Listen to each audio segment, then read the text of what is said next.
All right, well, hello everyone and happy Monday. It's digital host A.J. Wuest here, welcoming you back to Before the Four. Of course, the live stream where I go through some of 48's top news stories and then some before our 4 o'clock newscast. I hope everyone had a fantastic weekend wherever you're watching Before the Four this afternoon, whether it's on Facebook, YouTube, or the 48 Now live stream. As always, thank you so much for watching and spending just a bit of your afternoon here. Now, first, let's take a look at the weather for your Monday afternoon. We're seeing a few scattered showers today as the chance of rain increases as we dive further into the week. First Alert meteorologist Jeff Denoyer has everything we can expect. Jeff? Hey, good Monday afternoon to everybody. Tracking a few showers out there, but the one big part of the forecast today was we had a lot of cloud cover.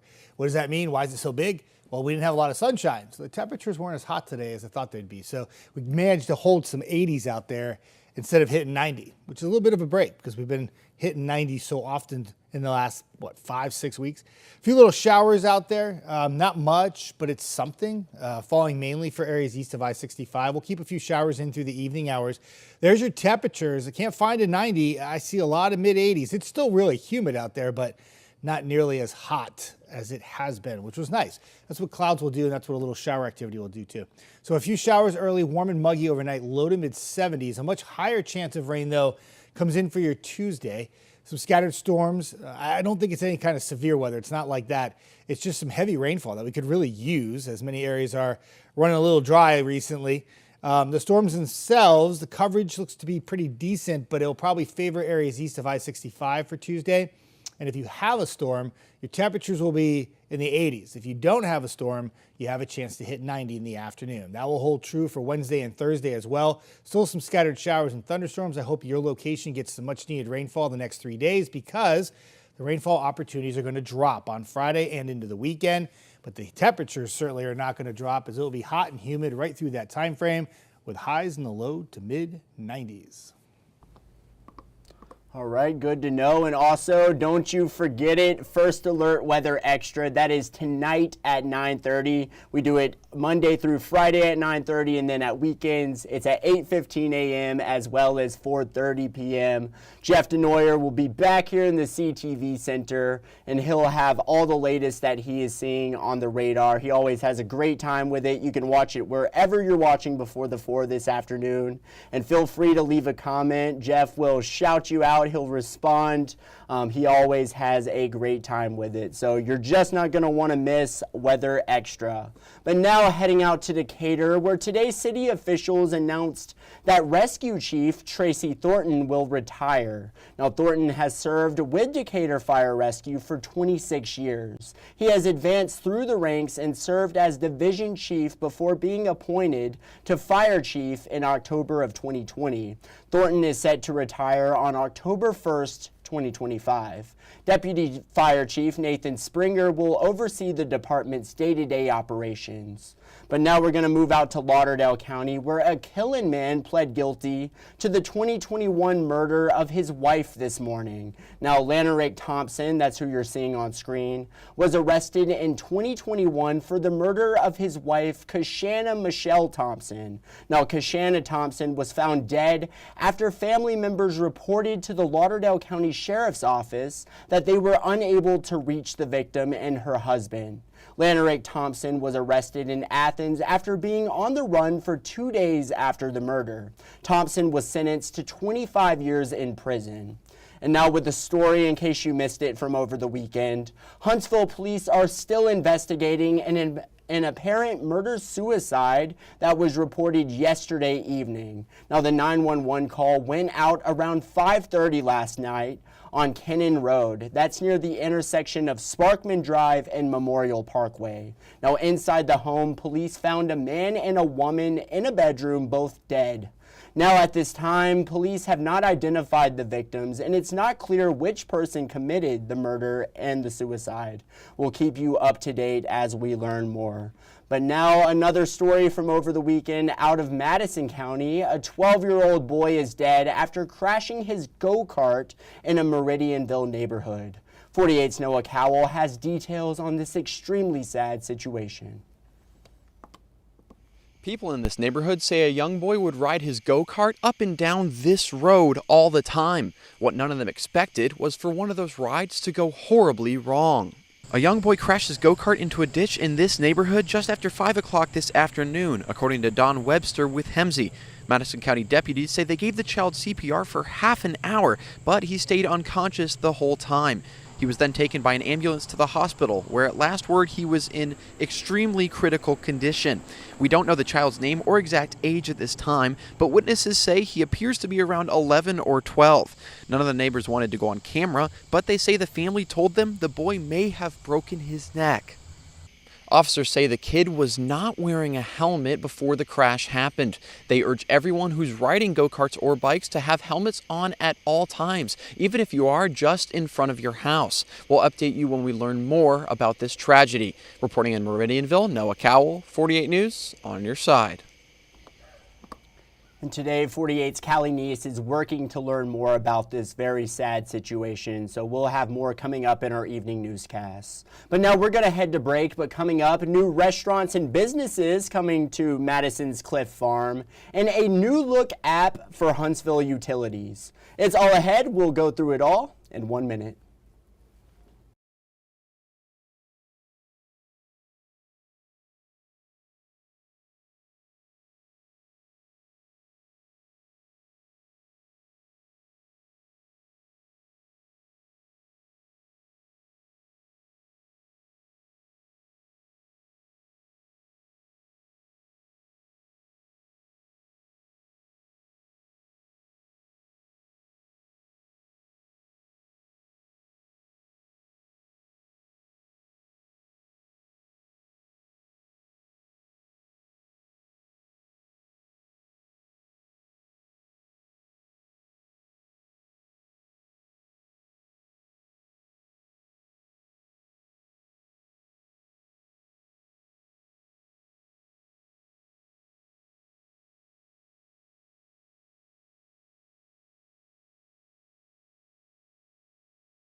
All right, well, hello and welcome back to Before the Four. Well, there's always something new at Cliff Farm in Madison, as developers have brought in dozens of restaurants and businesses to the 500-acre property. They've made significant progress over the last few years, but construction is not slowing down just yet. Joey Cece with Braylon Companies told 48 News that soon there will be even more restaurants to choose from in the area, like Cooper's Hawk, a winery and restaurant, and that will start serving residents in the coming months. But that's not all that's in store. A Melt and a Grimaldi's Pizzeria are also under construction. These restaurants will add to the more than 25 dining options. Now take a listen. We've got over 25 restaurants now. We've got another 4 or 5 coming that are under construction. We've got 15 commercial businesses here. We're trying to bring all those amenities, quality of life things people need, the veterinarian, eye doctor, cleaners, those kind of things. Once you're at Cliff Farm, you don't have to leave Cliff Farm.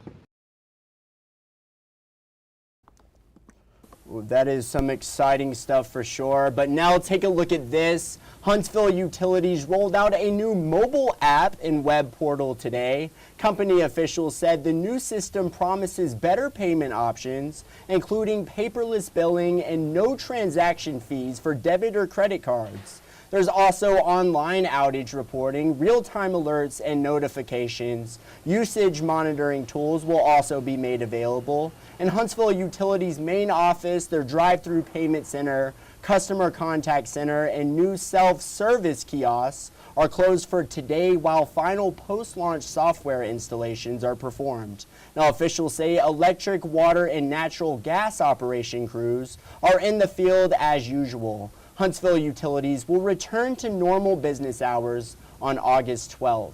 But now let's head into the stories you're just not going to want to miss coming up in our evening newscasts. More details on the steel plant explosion in Pennsylvania. We'll have All We Know coming up. More research on dementia and can it be preventable? Find out coming up. And finally, a Shoals toddler eyeing the prize to become the Hasbro Toddler of the Year.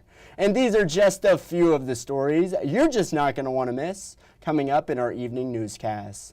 And you all know what time it is now. It is, of course, time for Facebook fun and our 48 Facebook question of the day. We actually didn't have one today, but we are using Friday's Facebook question. As you all remember, Fridays had to be cut a little bit short due to some audio issues, but we're not forgetting about that question. No sirree. We are going to pull it up, and Friday's 48 Facebook question of the day. What is your favorite travel destination?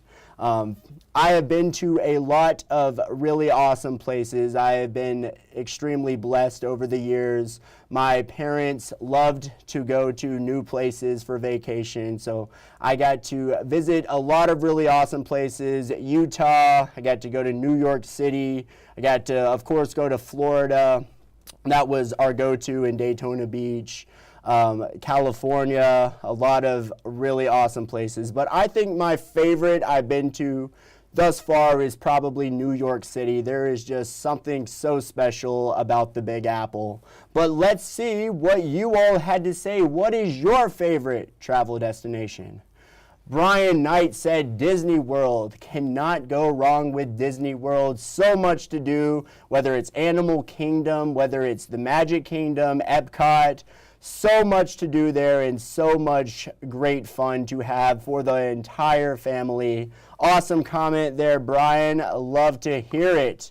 Let's see, Kristen said Germany. Now, Germany is certainly on my bucket list, all of Europe, really. I wanted to go out to Europe back in 2021 for a study abroad trip. I was going to go to England, but it unfortunately got postponed due to the pandemic back then. But Europe is still very much on my bucket list. I hear Germany is absolutely gorgeous as well. Kristen, thank you so much for commenting. Let's see, Aaron said, can't beat the Gulf Coast. Colorado is beautiful as well. I have not gotten the chance to go to Colorado. I hear it's very cold up there, but that is another. I want to visit all 50 states, of course, and I'm not big on snowboarding or skiing, anything like that, but if I go to Colorado, I got to do it 100%. Aaron, thank you so much. Let's see, Laura said Iceland and Switzerland.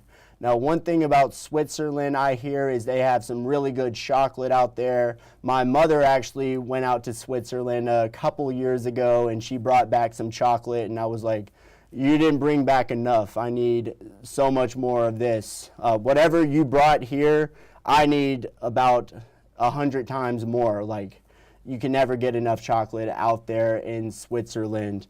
That is on my bucket list, of course. Laura, thank you so much for commenting. And then best for last, of course, Joe Vega said Taco Bell. Nothing like Taco Bell for a destination, especially a late night run to Taco Bell. Got to get that crunch wrap, got to get that chalupa. I always go with the steak chalupa.